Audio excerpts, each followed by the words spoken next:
My name is Emma. I am 32 years old, and I spent 10 years building an honest career from nothing. But the people who should have been proud of me were ashamed of me.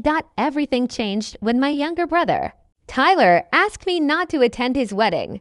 I held the wedding invitation in my hands and asked him, why? He looked at my work uniform and said, I don't want people to know you're just a cleaner. Before I could respond, my mother, Margaret, stepped forward and said something even more painful. We already told his future in-laws that you died in a car accident 10 years ago. It is better this way. Never contact us again. At that moment, I realized my own family had erased me from their lives because they were embarrassed by my profession. I left their house heartbroken. I cried all night, wondering how a mother and brother could choose money and social status over family. For 10 years, I had worked at Vance Tower, one of the largest luxury buildings in Chicago. I was not simply a cleaner. I was the head of facilities and cleaning operations, leading a team of 25 employees. I loved my job. I made sure every office, conference room, and public area was clean and professional.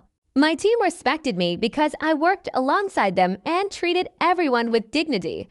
But my mother only cared about appearances. After my father died, our family struggled financially. Instead of rebuilding the family business through hard work, my mother became obsessed with marrying Tyler into wealth. Tyler became engaged to Sophia Vance, the daughter of billionaire businessman Victor Vance, the owner of Vance Tower. My family believed that if the Vance family discovered I worked as a cleaner, Tyler would lose his chance at becoming part of a wealthy family. So they told everyone that I was dead. A few days before the wedding, my mother and Tyler came to my apartment. They did not apologize. They demanded that I stay hidden until the wedding was over. Tyler said my presence would destroy everything they had worked for. I reminded him that years ago, I sacrificed my own savings to help him pay off his debts. He showed no gratitude. My mother said that if I truly loved my brother, I would continue pretending to be dead. That was the moment my sadness turned into strength.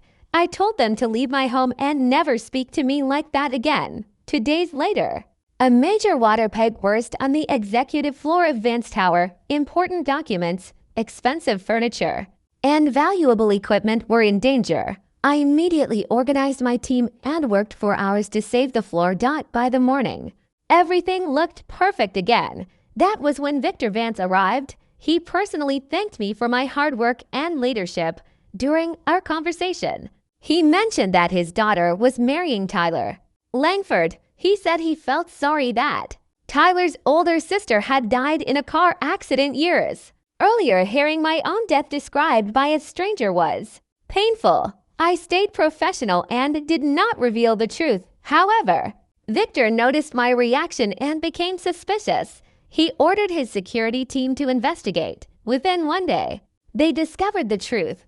Emma Langford was alive. I had no criminal history, no secrets, and a respected position inside his own company. Victor discovered that Tyler and my mother had lied about me simply because they were ashamed of my job. On the morning of the wedding, my phone started ringing continuously. Tyler, my mother, and many relatives called me again and again. They had ignored me for years, but now they desperately needed me. After 94 missed calls, I finally answered. Tyler was crying. He begged me to come to the wedding and help them. I reminded him that I was supposed to be dead. Ghosts don't attend weddings, I said. He explained that Victor had discovered everything and was ready to cancel the wedding and destroy their business deal. For the first time in his life, Tyler needed the sister he had tried to erase. I put on my best dress and went to the hotel. Not to save them, I went to reclaim my name.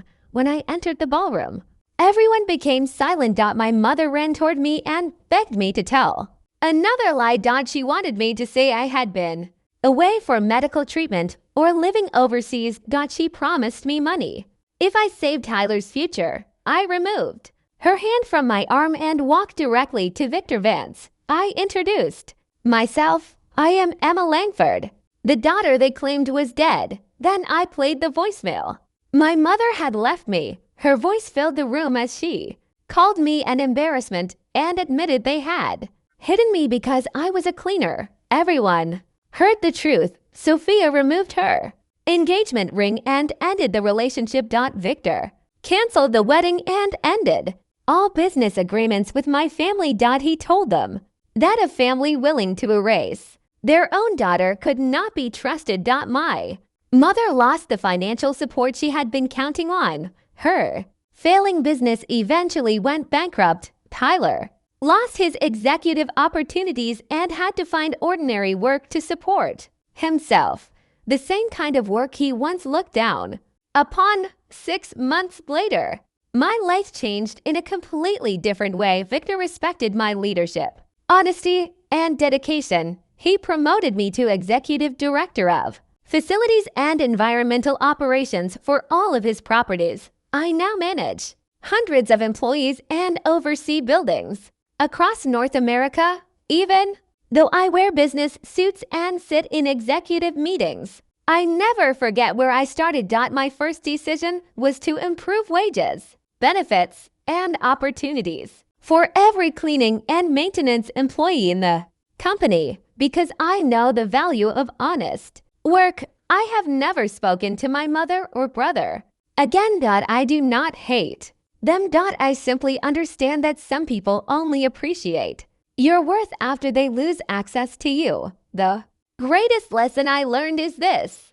no job that is done with honesty and dignity is something to be ashamed of. True success does not come from wealth, status, or a famous last name. It comes from hard work, kindness, integrity, and the courage to stand proudly as yourself.